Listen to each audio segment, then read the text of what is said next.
फायजा हरम खानमचा पहिला रोजा।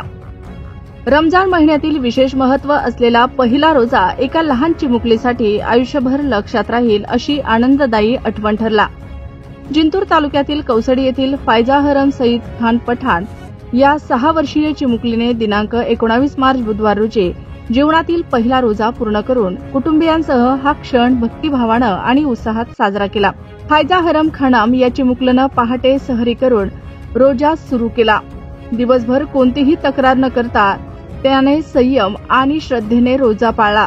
कुटुंबीय नातेवाईक त्याच्या या भक्तिभावानं भारावून गेले। फायजा हरम खानम या 7 वर्षीय चिमुकलीने जीवनातील पहिला रोजा पूर्ण केल्याबद्दल मौलाना अब्दुल जलील ताबिज मिले, आयुब खान पठाण, जब्बार खान पठाण, सईद खान पठाण, हसन खान पठाण, उमर खान पठाण, मुबजिल अहमद यांच्यासह कुटुंबीय नातेवाईकांनी कौतुक व अभिनंदन केले।